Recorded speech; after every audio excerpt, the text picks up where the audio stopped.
Welcome back. Still watching Business Morning live on Channels Television. Now to our next conversation. According to the National Bureau of Statistics, the construction and real estate sectors contributed 20 trillion in the first 3 quarters of 2022, while construction services earned 12.9 trillion naira. Real estate contributed 7 trillion naira to the GDP. Quite impressive data compared, to 2021. Let's get more now from engineer Oyeleke Ajiboye, CEO, Efficacy Construction. Join us right here in the studio. Great to have you. Happy New Year. Same to you. Quite an impressive data. We're getting to the GDP contribution from the construction and the real estate for 2022. But it's quite interesting because that was a year we had, high inflation, and the central bankers, went crazy on raising rates globally, and yet we have that. How do you see it? What's your experience there? Well, for me, I honestly think because there's been a large deficit over the years for infrastructure, for construction, so there's still a huge gap to be bridged.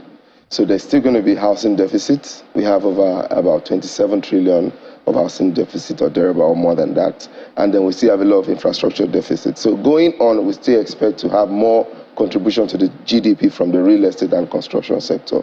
Despite the challenges of 2022, you also know that there's a lot of activities still going on. And these activities are basically pushed from the residential perspective of construction. Because, you have the residential, we have the commercial, and then you have the infrastructure. Infrastructure is mostly financed by the government.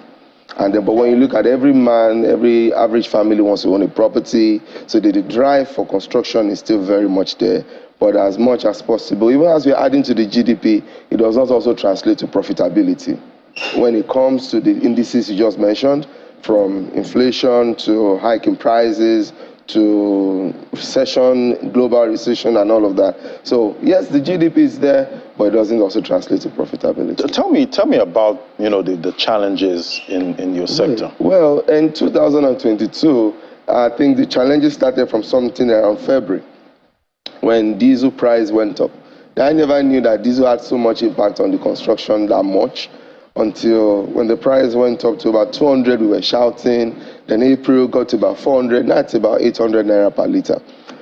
Right from the construction site, your excavator uses a diesel. So an excavator that uses 100 liters per day averagely, before it was 20,000 naira to fuel that machine to work for a couple of hours. Now it's 100 times 80. So from 20,000 to 80,000. So you have a payloader, excavator, bulldozer on a construction site. So right on the site, your labor cost, operational cost has gone up. Now, break it down to people that do sand. For every construction, you have the basic reinforcement components: sand, granite, cement, and the rest. So dredging sites, they use diesel to dredge, to operate their dredgers. So when diesel became 800 from 200, that means the price of sand went up.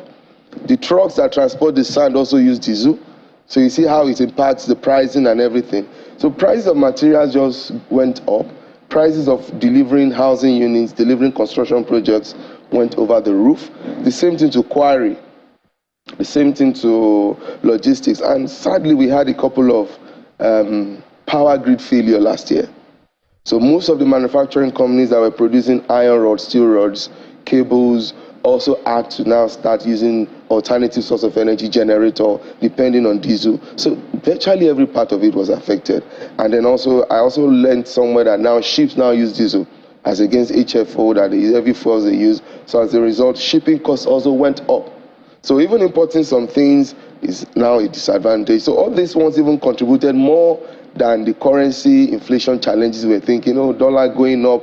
So those ones were not as worse as the ones we experienced. So the real issue was energy. It was energy. Basically for your sector. How did all of this play into pricing? Talking about the housing industry, how did this play into pricing of your deliveries? Well, you see, Nigeria now over the years, there's the middle market is beginning to shrink seriously.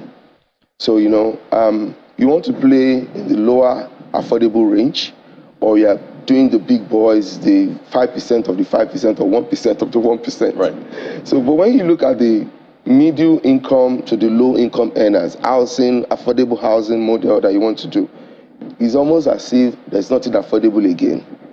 Because the houses you want to, before you want to deliver at 15 million, maybe an apartment, now you deliver it with nothing less than 25 million again. It's pushing prices up. You're also reducing the people that can access those prices. So at the same time, so as the price is going up, it's really not an advantage for players in the industry because your market segment is shrinking. The people that can afford what you are servicing, what you are providing is beginning to reduce gradually. And last year, I think we had a couple of people that took advantage of the exchange. So we had a couple of people abroad invest in the Nigerian real estate construction sector, which was a boost. But at the same time, there's an extent to it. Now, when there's a global economy, as IMF have said, that means over there too, they are going to be facing some challenges over there. That means it will further affect the construction. So we have to still think around the box and see how it works. Definitely, the housing sector globally got hit in 2022, and yes. Obviously, talking about building materials. How much did the Russia-Ukraine war? How much did it play into that? Okay, I will use my own experience, personal experience when it comes to importation. Apart from the challenge we had from energy, because the Ukraine crisis created a couple of recessions across nations. America, things have gone expensive. Walmart, go to the UK, things have gone expensive. And so when we look at the housing markets in Nigeria, we are also expecting some diaspora remittances to contribute to the housing industry through investment, through purchases. When they are not over there stable financially, that's going to impact us here. And then so when you also look, I was in Turkey to buy some materials recently. When I got to Turkey, they were struggling between their dollars and their lira with the inflation they were battling. So most of them are saying, we don't want to collect dollars, we want to collect lira. So I make a purchase now. In 2 days' time, they tell me the price has changed because dollar has changed again. So automatically also is affecting the housing industry and the construction industry because there's actually nothing called fixed contract again. Because when you look at it, if you are telling me to have a fixed contract, you're actually saying that this is what I will pay. But the economy globally is extremely very volatile at the moment. So the Ukraine crisis and the Russia crisis has created pockets of issues across different countries, considering that we have our own challenges as Nigerians or as a country. So that's the way I think it is looking now. All right, looking at 2023 now, what are you seeing for residential housing demand in 2023? Well, I think we still have a lot of gap to be closed up. There's still a huge amount of demand. Yeah, despite the fact that some people are traveling abroad, leaving the country, but those people already have something to even be able to afford a ticket or something to go and start up. So, but when you look at it, there's still a huge demand. But I think the government needs to do more. One of the things I think would really drive the housing deficit to reduce it is when governments start investing intentionally into infrastructure development, then people can live in different locations. You don't have to cluster and live in one particular spot that the prices will be too expensive. That way, cost of land is not the same thing everywhere. There are some places that the land cost is very cheap. So when there's infrastructure to those places and people can travel 1 hour to work, people would rather go and live there and then enjoy their serene lifestyle than living in clustered areas that you're even paying through your nose to even be able to afford that residence. So I think the game changer is still going to be government intentionally investing in infrastructure to open up new cities, new neighborhoods, new towns for people to go and start living in. Because I see most of those real estate companies developing, housing estates, farther, out. How's the demand for that? Outskirts, yes. I would say that, some of the things that is driving those outskirts development is pricing actually. So everybody wants to live in Ikeja, GRA, Ikoyi, Lekki, Phase 1. When you look at your pocket, my pocket cannot afford it. So sometimes I have to go as far as Agbado, Ipechuleki, go towards Festac, Maitu, Okoko, just for you to be able to stay where your pocket can fit in. But it's not a bad thing to live in those areas if they are express like the Blue Line Lagos is trying to do now. If there are good transportation system networks. So when you go abroad in the UK, these places, these people, they walk many distances away from their house. So, but as much as possible, there's a good connecting system for transport grid.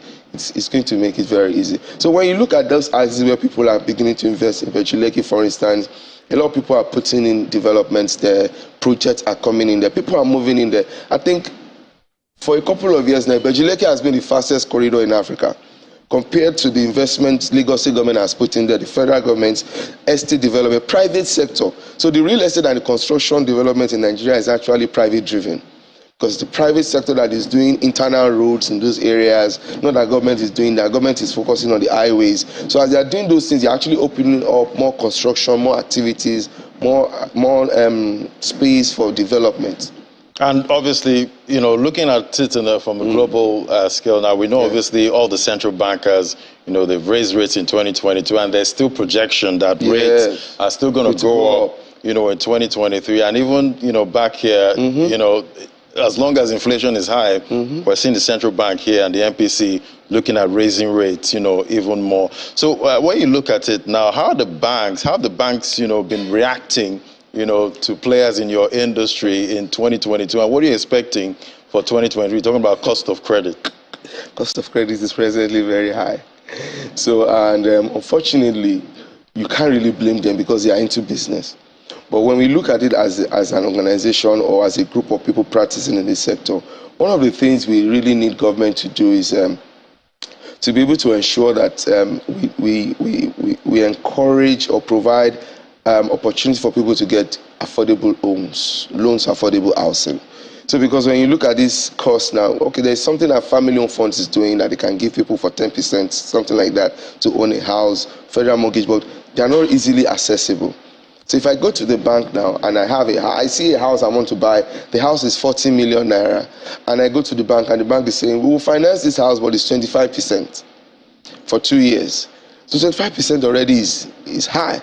So, and then between now and me able to even get that done, there's a lot of bottleneck along the line. So the interest rate now is actually making ready-made houses difficult to sell.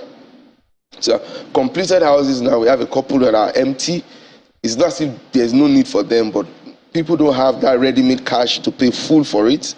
And when they go to the bank, the interest rates are high. There are a couple of bottlenecks to be able to assess those things. So as much as possible, the interest rate, bringing it down, and then the CBN working on that intentionally would really help. And that's why you see a lot of off-plan in the market now. People are doing off-plan developments. We also do that. So when you do off-plan development, it gives you the leverage of paying in installments gradually. So actually the developers or the people doing the construction are now serving as the credit giver. We are now the one indirectly borrowing you that facility to do it. And when you do that, most times you don't actually pay up to what the bank is going to charge you. So as much as possible, those are things that the industry is thinking around the box to make it happen. Right. And it's obviously, it's an election year. It's an election year. New government is going to come in. What would you like to see? Wow, there are a lot of speculation, but I will stay on the side of the positivity. Yeah. I like to be. What would you like to see from the new government? It's strange that none of them is talking about affordable housing. None of them is talking about housing, really. I've seen a lot of their manifestos. Nobody's talking about, we are going to create new towns, we are going to create houses, we are going to fund. No, I've not seen anybody talk about, I may be wrong, but so far with my little listening to someone, nobody's talking about housing. And housing is a major part of United Nations Resolution for Humanity, shelter. So if you don't have enough shelter, it's also an indication of economic growth. So they need to look at it intentionally to say, last year if they've contributed if they've set their mark 470 billion or thereabouts to encourage housing, they say let us do more. What did that 470 billion do? Were they able to open new towns? So the new government should actually look into the area of land use, land distribution, land affordability, because the land controls a larger part of the development. Fantastic. Well, it'll be interesting to see how it all plays out. Yeah. Thank you so much, Dr. Oyeleke Ajiboye, CEO of Efficacy Construction. It was great having your perspective. Thank you again. Yeah, have a nice day.